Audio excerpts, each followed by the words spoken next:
Hi, everyone. So what an honor. It is such an honor to be asked to give a testimony for our stewardship campaign. I wrote a few notes, so I'm just remembering.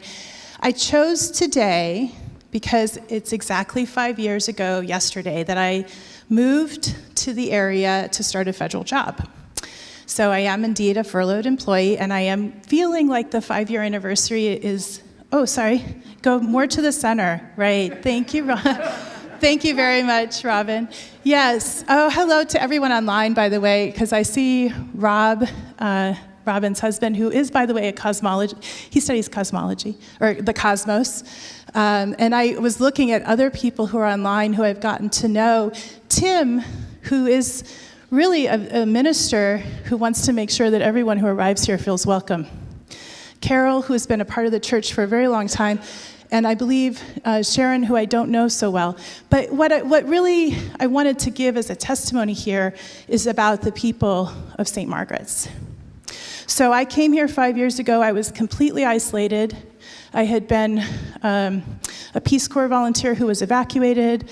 I had become a widow 2 years prior. I had given away most of my stuff, and I had no furniture. I didn't know anyone in the region. And when I arrived, my supervisor said, "Welcome to the Mid-Atlantic region." And I thought, what's that?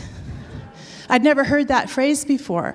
What's the DMV? I had no idea. I lived in New York City for 2 decades of my life, but I never really felt that I wanted to live in Washington, D.C. I really didn't know it well.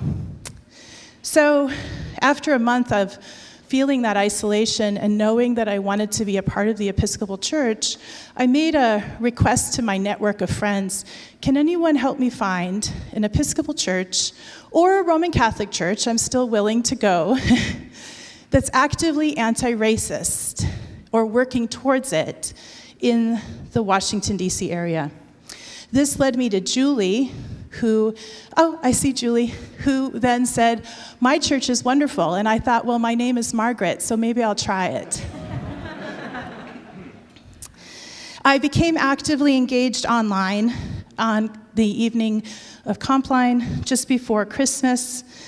On Ash Wednesday, I placed ashes on my head with everyone else in a video, and it was really a profound spiritual experience to put ashes on my own head. The church had adapted, and I arrived during that time when everyone was at home. We were all online, and I felt happy because I was connected to this church. I hadn't physically been here until the Stations of the Cross, and I eventually did join St. Margaret's Go. I was received, and Damon, who was just mentioned, was right next to me as I wept when I was received. An experience that I wasn't expecting, that I would cry so deeply. I was a facilitator for Sacred Ground. I continued to be remote. I pivoted to Arizona for 3 years.